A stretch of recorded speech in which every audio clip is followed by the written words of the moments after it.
আমি অনুরোধ করব মাননীয় মেয়র সাহেবকে, যদি ওনার ইচ্ছে থাকে বা ওনার অনুমতি থাকে, তাহলে চলুন না আমরা যে যে জায়গাগুলো রিপ্ল্যান্ট হয়েছে সেই জায়গাগুলো একটু পরিদর্শন করে আসি। ওদের কোনো কাজ নেই, খুব বাজেভাবে হেরে গেছে এবং এই গভর্নমেন্টও টিকবে না। শঙ্কর ঘোষের যা ইচ্ছা তাই করতে পারে। প্রথম কথা, কোনো দূষিত দল খাওয়ানো হয়নি। सिलीगुड़ी नगर निगम ने शहरवासियों को दूषित पेयजल उपलब्ध कराई है। ये आरोप लगाते हुए सिलीगुड़ी के विधायक शंकर घोष ने पीएचई कार्यालय को एक पत्र भेजा है। उन्होंने इस घटना की जांच की मांग की है। विधायक ने आरोप लगाते हुए कहा कि हाल ही में तीस्ता नदी पर बांध के काम के लिए महानंदा नदी से पानी की आपूर्ति की गई थी, लेकिन कुछ दिनों के बाद मेयर गौतम देव ने उस पानी को पीने के लिए अयोग्य घोषित कर दिया था। पानी की जाँच किए बिना उसे पेयजल के रूप में कैसे सप्लाई कर दिया गया, इसे लेकर उन्होंने सवाल उठाया है। विधायक शंकर घोष ने राज्य सरकार के पीएचई विभाग में शिकायत दर्ज कराई है और मामले की पूरी जांच की मांग की है। আমি আজকে পিএইচই কে চিঠি পাঠিয়ে অনুরোধ করেছি যে শিলিগুড়ি শহরের মানুষ 20 দিনের বেশি সময় দূষিত জল, কেউ কেউ বলছেন বিষ জল পান করেছেন। কেন এই ধরনের ঘটনা ঘটেছিল এটা খতিয়ে দেখা হোক। বিশেষত জল সরবরাহের শুরুতে যে মনিটর করা দরকার, যে চেক আপ করা দরকার, সেই চেক আপ না করেই কেন জল দেওয়া হলো। এর সাথে যুক্ত আধিকারিকরা, কর্পোরেশন হোক, ওয়াটার ট্রিটমেন্ট প্ল্যান্টের হোক বা পিএইচই হোক, তারা কারা, তাদেরকে চিহ্নিত করে উপযুক্ত বিভাগীয় ব্যবস্থা গ্রহণের আর্জি জানিয়েছি। পাশাপাশি রাজ্যের সমস্ত পৌরসভা, পৌর কর্পোরেশনের ক্ষেত্রেও পুরো বিষয়টিকে খতিয়ে রাখা দরকার, সেটার জন্য অনুরোধ করেছি। যে জল এই সময়কালে আপৎকালীন ভিত্তিতে দেওয়া হয়েছিল, তার পাউচের মধ্যে কোনো এক্সপায়ারি ডেট, ম্যানুফ্যাকচারিং যে কোম্পানি বা কোথা থেকে ম্যানুফ্যাকচার্ড হয়েছে, কোনো কিছু ছিল না। এবং সর্বশেষে 2 তারিখ থেকে যতদূর সম্ভব আমার মনে পড়ছে পৌরসভা জল সরবরাহ শুরু করেছে। তো সেই জল সরবরাহ কোন রিপোর্টের ভিত্তিতে এই জল সরবরাহ শুরু করা হলো সেটা কিন্তু মেয়র সাহেব দেখাননি।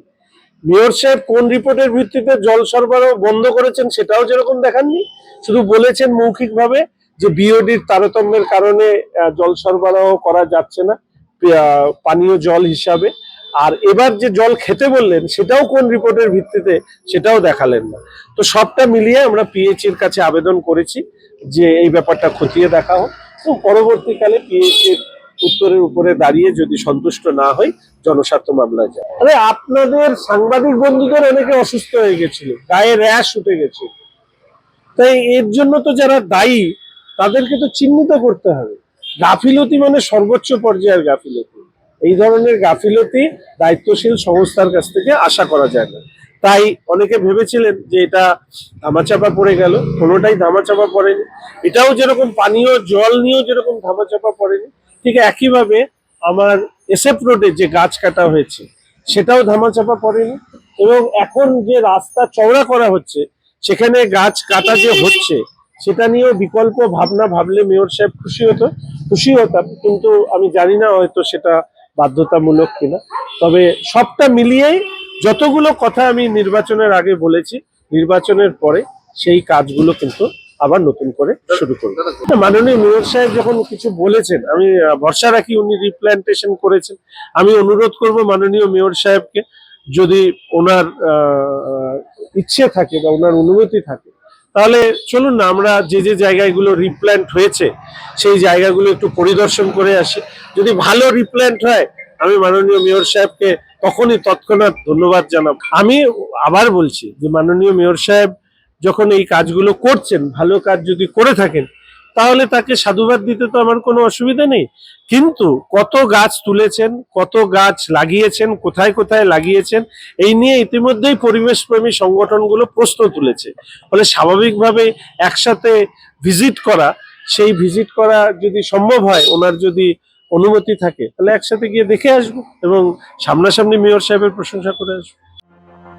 वहीं इस विषय में मेयर गौतम देव ने कहा कि कोई दूषित पानी नहीं पिलाया गया है। ये समस्या प्राकृतिक आपदाओं के कारण उत्पन्न हुई थी। युद्धकालीन तत्परता से सभी व्यवस्थाएं कर ली गई है। यदि विधायक कोर्ट का दरवाजा खटखटाएंगे तो कानून के मुताबिक कार्रवाई की जाएगी। ওদের কোনো কাজ নেই, খুব বাজেভাবে হেরে গেছে এবং এই গভর্নমেন্টও টিকবে না। শঙ্কর ঘোষের যা ইচ্ছা তাই করতে পারে। প্রথম কথা, কোনো দূষিত দল খাওয়ানো হয়নি। পিএইচিকে বলেছে, নিশ্চয়ই পিএইচি উত্তর দেবে, কিন্তু পিএইচি এসএমসির সাথে মিলে কাজ করে। আমরা রেকর্ড সময়, যেটা শঙ্করবাবুরা যখন পুরসভায় ছিলেন, উনি তো সিপিএম করতেন, এমআইসি ছিল, তাদের পাপ আমরা বোঝা বহন করেছি। করে আমরা একটা জাতীয় বিপর্যয়ের মতো ঘটনাই ঘটেছিল সিকিমে, সেটাকে রাজ্য সরকার ইরিগেশন ডিপার্টমেন্ট মোকাবিলা করে রেকর্ড সময়ে ওটাকে সারিয়েছেন। মাননীয় মুখ্যমন্ত্রী নিজে ইন্টারফেয়ার করেছেন এবং বিভিন্ন জেলা থেকে জলের গাড়ি এনে এবং পাউচ প্রোডাকশন ইউনিট তৈরি করে মানুষকে আমরা এনাফ জল দিতে পেরেছি। এবং যেদিন বিওডি লেভেল সম্পর্কে আমাদের নোটিশে এসছে, সেই দিনই মানুষকে আমরা সত্যি কথা বলে এবং আমরা সমস্ত দিকে প্রচার করে আমরা মানুষকে এই জল ব্যবহার করতে আমরা না করেছি। সুতরাং আমরা মানুষের সেফটি, সিকিউরিটি, সমস্ত বিষয় আমরা দায়বদ্ধ। এই কাজ আমরা করেছি।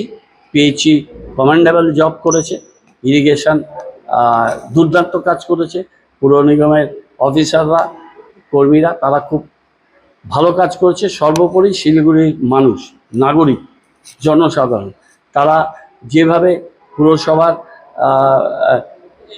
এই ক্রাইসিসটা হয়েছিল একটা বিপর্যয়কে কেন্দ্র করে, সেটাকে যেভাবে পুরসভা, তাদের কোনো এর মধ্যে রোল ছিল না। আমরা ইনটেক ওয়েল অল্টারনেটিভ কাজ শুরু করেছি, এটা জুন মাসের মধ্যে শেষ হবে। সেটা তারা 44 বছর বোর্ডে ছিলেন, তারা সেটা করতে পারেনি। শঙ্করবাবুও তার মধ্যে ছিলেন। এখন ওরা কোর্টে যাচ্ছে, কোর্টে যাওয়ার অধিকার সবার আছে। কোর্টে গেলে পিএইচি এগেনস্টে মামলা করলে পিএইচি সেটাকে করবে, দেখবে। আর যদি পুরসভাকে ওরা পার্টি করে, আমি জানি না, আন্দাজে কিছু বলতে পারবো না, পুরসভাকে পার্টি করলে আমাদের লয়াররা তার উত্তর দেবে।